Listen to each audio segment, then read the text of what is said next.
Um primeiro momento que eu acho que é importante fazer aqui uma distinção de partida, para não gerar muito ruído, entre o que a gente chama de pensamento administrativo gerencial e estudos organizacionais. A gente separa isso para dizer o seguinte: o pensamento administrativo gerencial, que daria para te falar aqui mais longamente, mas eu não vou abrir isso, ele tem um desenvolvimento muito próprio, grudado com a economia do século XIX, chamada economia prática do século XIX, ali numa linha que vai culminar no marginalismo. E o pensamento começa com Jevons no século XIX, mas que culmina mais fortemente no marginalismo. O pensamento administrativo gerencial está muito mais grudado às demandas fáticas, né, da produção, das demandas dos agentes práticos, e ela tem alguma dificuldade científica na medida em que ela, de certa forma, expressa exatamente essa consciência dos agentes práticos, né? Então ela está, ao mesmo tempo que ela está grudada na imediaticidade das coisas, ela tem um certo problema de fazer produzir uma ciência de fato, porque ela tem uma tendência a se tornar apologética, né? Acrítica com relação à dinâmica econômica. E aqui não vou abrir outras questões, né, só para diferenciar isso, né, pontuar isso. De outro lado, os estudos organizacionais têm outra gênese, que é esse que eu vou tentar trabalhar hoje, né? Que aqui eu vou considerar os estudos organizacionais como se fossem, né, na minha opinião, eu sustento esse argumento de que eles são desdobramento da sociologia como ciência parcelar, né? Ou sociologia das organizações, se vocês preferirem. E ela vai ser posta, historicamente, de modo relativamente cindido da história e da economia, né? Acaba que nos estudos organizacionais há uma tendência de fazer estudo das organizações por meio de conceitos muito gerais, né? Pouco explicativos da realidade. E é curioso que exatamente sociologia, economia, né, história e evidentemente aí o seu aspecto também da administração, eles se apresentam como coisas separadas, né, impedindo a possibilidade de uma apreensão dos nexos objetivos e eliminando no plano teórico, né, no plano das ideias, a determinação fundamental de que a realidade é um complexo total em mudança e que é possível compreendê-lo aproximadamente, né, ou compreendê-la aproximadamente. A sociologia das organizações, isso é curioso, ela tem uma tendência à abstração na exata medida também que ela é muito mais distante dos problemas práticos imediatos da gestão, né, da dinâmica econômica, né, ela está mais recuada. Mas é exatamente esse recuo que permite à sociologia algum ímpeto crítico, algum ímpeto reflexivo, né, algum ímpeto questionador. Mas, ao mesmo tempo, por estar marcada dentro de uma tendência mais abstrata, né, a gente poderia dizer que as suas aquisições elas são discutíveis, né. Tem uma discussão que eu acho que é muito interessante e que passa até pelo senso comum, de certa forma. Todo mundo, eu acho que já ouviu isso de alguma maneira, né? De que as ciências foram se especializando porque elas foram se avolumando e acumulando tamanhas aquisições que tornou-se impossível de um único indivíduo abarcar todas essas várias áreas, vários campos, né? Essa é uma ideia muito comum, né? Ela circula entre nós com bastante presença. Só que eu acho interessante do Lukács é que ele interdita essa tese, né? Ele diz o seguinte: olha, as razões, né, dessa divisão, ou seja, dessa especialização dos campos científicos, ou uma divisão do trabalho, se vocês preferirem, né, as razões são outras, né? Elas residem, e é o argumento dele, palavras dele, né, no tipo, na tendência do desenvolvimento das ciências sociais modernas. Então, não necessariamente só porque elas se avolumaram que os homens se tornam incapazes. Ele tem um exemplo que eu acho muito bom, que inclusive é muito emblemático, né, que é com relação ao Max Weber. E assim, por que eu vou falar do Max Weber várias vezes aqui? Porque, na minha opinião, ele é autor decisivo para a gente entender os estudos funcionais, porque remonta a ele, né?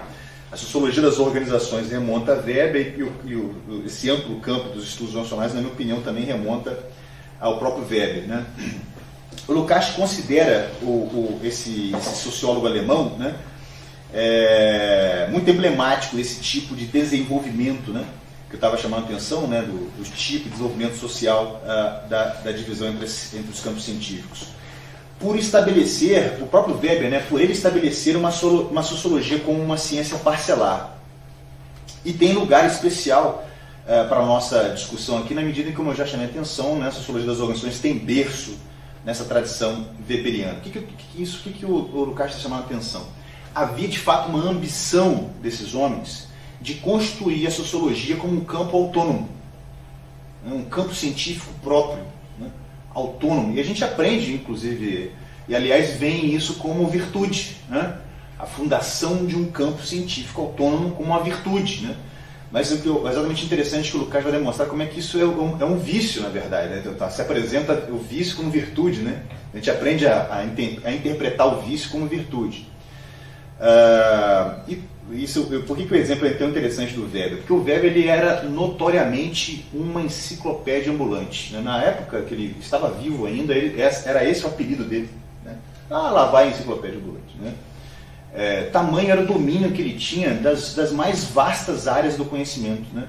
Para quem conhece o Weber, assim, o pouco dele, assim, você começar a ler e tal, né, você fica realmente muito impressionado.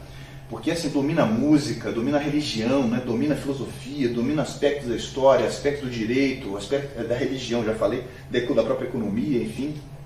Ele no mesmo indivíduo estava o economista, o sociólogo, né, o historiador, né, o político, né, que é bom lembrar que ele teve atuação política destacável, gostava da filosofia. Aliás, isso é uma das coisas interessantes que torna a sociologia dele tão volumosa no sentido de não ser rasteira, né, mas de ser complexa.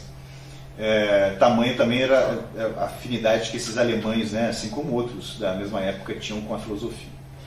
Só que o Lukács ele vai interditar e dizer o seguinte: olha, apesar de todo esse conhecimento profundo e diferenciado que o Max Weber tinha, né, não havia nele, palavras do próprio Lukács, nenhuma sombra de um universalismo real. O que é esse universalismo real? É a integração e interpenetração que levam ao conhecimento, e grife, né, de interconexões reais do desenvolvimento social. Eu queria grifar interconexões reais, né, com um elemento destacável nesse ponto. E por que não havia, né, esse universalismo real? E aí o próprio Lukács nos ajuda a ver, apontando duas razões que eu acho que são interessantíssimas. Né?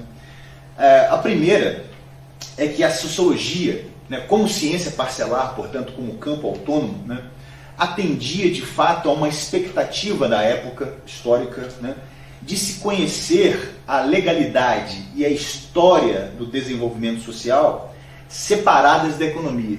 Então, a fundação da sociologia, portanto, como um campo autônomo, queria exatamente, de modo consciente e deliberado, afastar esse estudo do desenvolvimento social da economia. Né?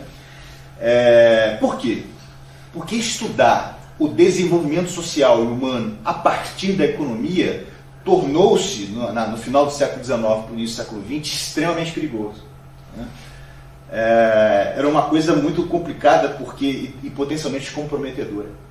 Porque ao você escavucar a economia, você estaria fadado a alcançar os problemas da produção da riqueza, você chegaria aos conflitos sociais e às classes sociais, você teria que tratar da luta de classes e assim por diante, tornando a sua posição como intelectual extremamente complicada numa fase, tem que lembrar, do século XIX para o século XX, né, de conturbações históricas profundas, né, de grandes transformações. E, evidentemente, os intelectuais daquela época, inclusive o próprio Weber, queriam se afastar desses problemas. Né? A segunda razão é que, ao mesmo tempo, isso é interessantíssimo, né? Ao mesmo tempo que isso sucedia, a própria economia caminhava para uma direção que se afastava dos problemas da produção e cada vez mais estacionava na circulação das mercadorias, abandonando os problemas, né, que são mais contraditórios da produção e se agarrando mais à circulação. Não é por acaso que o próprio Max Weber também faz esse deslocamento, isso é muito curioso na sociologia, mas esse não é o ponto mais importante, né? O ponto mais importante é que a própria economia ia tentando se afastar dos problemas sociais. Não queria mais discutir esses problemas da desigualdade. Isso era muito socialista, né? Isso era muito comprometedor, novamente. Volto a dizer, problemas sociais, esse tipo de questão social, essa coisa não soava muito bem. E a economia, naquela época, passou a cada vez mais ser dominada pela teoria da utilidade, que eu já chamei a atenção aqui, em que o pensamento administrativo gerencial está mais grudado, assentada na ideia, né, do reino do consumidor, né, e da tendência universal ao equilíbrio, que introduziu, e esse é o ponto que eu queria destacar, cada vez mais a matematização formalista, né? E aqui eu vou dar um nome para isso aqui, eu vou dar nome, né? Vou usar a nomenclatura que se consagrou para isso, que é o chamado racionalismo formal, que eu vou voltar a esse ponto mais adiante, né? Abandonando qualquer projeto de se estudar os nexos entre a economia e os problemas sociais. Então a economia vai ficando cada vez mais quantitativa, né? E vai ficando, assim, isso é uma tendência muito forte no planeta todo, aqui de fora, inclusive, a gente vê isso também.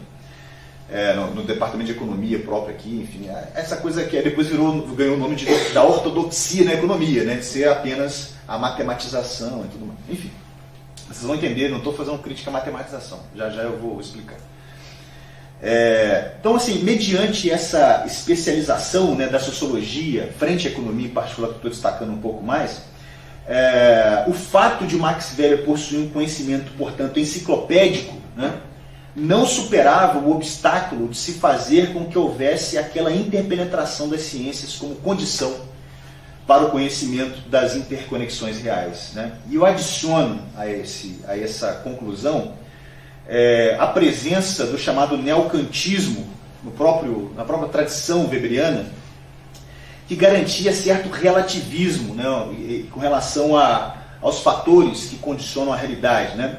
Há uma igualdade formal nessa sociologia entre todas as forças sociais, né? Então, economia, direito, política, religião, né? Há uma posição kantiana de que assim, todas essas forças têm o mesmo peso, né? Só que é curioso, né, como é que o próprio Max Weber, assim, você lê o Max Weber, você percebe que ele mesmo se trai em vários momentos, porque ele era, vamos dizer assim, ele cedia, né, ao ímpeto de afirmar que havia sim fatores preponderantes e quais eram, né, na sua visão, a religião e o direito, né, fundamentalmente. Mas nós sabemos, na verdade, que o fator preponderante é a base econômica, né, aquilo que cria as condições objetivas de existência de um direito, da religião e assim por diante. Só que eu acho interessante, quando a economia entra em jogo, não quer dizer que no Weber não tem a economia, entendeu? Há economia. Só que quando ela entra em cena, ela já se mostra totalmente impotente como fator explicativo. Ele é muito mais um resultado, inclusive, da dimensão cultural do que um fator, de fato, explicativo, né? Então, ou seja, essas coisas estavam divididas, né, para o Max Weber, né? Então tem a economia, tem a sociologia, tem, né, o direito, tem a religião e assim por diante. E tendo, portanto, os chamados estudos organizacionais sua base nessa sociologia das organizações, como um tipo aí de subcampo, né, dessa ciência parcelar, podemos considerar que talvez os próprios estudos organizacionais sejam essa aglutinação problemática, né, de sociologia, de economia, como ciências parcelares, né? Aliás, eu acho que é até interessante, assim, institucionais é como se ele fosse quase um sintoma desse problema que é a história. E ele é sintomático porque o próprio sintoma do problema tentou já ser combatido algumas vezes, por duas formas que eu vejo, tentativas muito claras, né? Uma vocês devem conhecer, de modo, o pessoal da administração em geral conhece, desde a graduação, que é a chamada teoria dos sistemas, que tentou, né, juntar sociologia com termodinâmica, com psicologia, com física, com astronomia e tal, para criar toda uma meta-teoria para dar conta dos fenômenos, né, sociais que são complexos, né, e em que essas coisas todas realmente estão emaranhadas, né, mas eu acho que o resultado é profundamente discutível, porque se mostrou extremamente artificial e abstrato, né, essa teoria dos sistemas. E mais recentemente há a tentativa de versões do realismo crítico, isso o pessoal do mestrado deve conhecer, que também tentam abarcar vários problemas, né, como se fosse uma espécie de meta-teoria, tentando resolver esses problemas todos, mas eu acho que apresenta ainda um destino semelhante dessa teoria dos sistemas.